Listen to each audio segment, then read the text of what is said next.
Inside a recovered anomalous craft, engineers face a total lack of familiar technology. The interior surfaces are seamless and dark. You will find no joysticks, no throttle levers, and no physical interfaces of any kind. Whistleblowers describe these objects as sentient linked. To fly them, a pilot must establish a telepathic connection, using their own consciousness as the primary input. This requirement creates a massive hurdle for traditional military operations. Most combat-trained pilots lack the specific, heart-centered state of awareness required to even boot up the craft's navigation.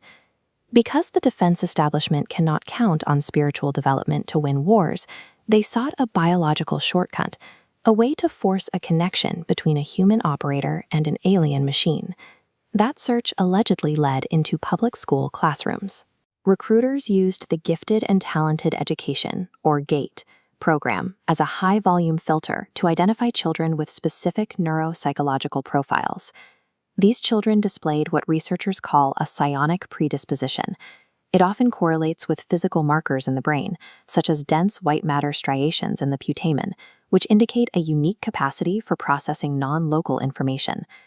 Once identified, these targets were pulled from the public system using fabricated psychiatric diagnoses.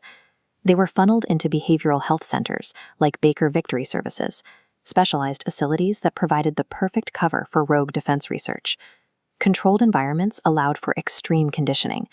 In a setting shielded from outside radio frequencies, children were administered high-dose antipsychotics to keep their developing minds in a state of constant, malleable dissociation. By isolating these students and chemically altering their perception, the program successfully cultivated the specific neural bridge needed to operate the technology.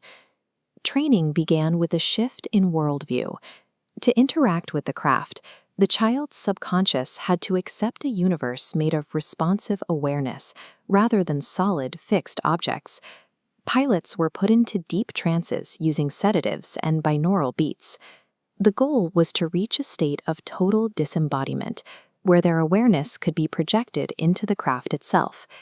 Flight requires a split-screen cognitive technique. The left hemisphere visualizes a third-person view of the craft. Simultaneously, the right hemisphere adopts a first-person forward trajectory. Rapidly flip-flopping between these perspectives creates a feedback loop, moving the object through space. This is a grueling, multi-axis mental routine. It effectively utilizes the human brain as a biological flight computer. This reliance on gifted children created a scalability problem.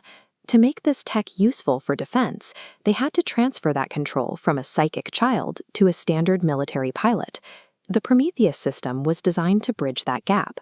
Researchers used high-density EEG arrays to map the brain's electrical signatures during flight. They looked for specific gamma and theta spikes, the precise neural frequencies that fired when executing a directional command. Once these specific neural patterns were identified, they could be safely recorded and programmed into a mechanical brain-computer interface. This allows a computer to reproduce the move-up signal on demand. A soldier in a flight simulator can now use a physical controller to trigger the recorded brainwave, tricking the craft into responding. If a recorded electrical signal from a human mind can change the physical position of a metallic wing, our understanding of matter is incomplete. It suggests that the wall between a private thought and physical reality is an illusion. These programs indicate that the universe behaves less like a collection of cold objects and more like an interactive field. Our awareness appears to be an active participant in physical events, rather than just an observer. The military has long preferred a brute force approach to this discovery. They use directed energy weapons and EMPs to force these objects into our dimension, attempting to trap them for study. This coercion has consequences.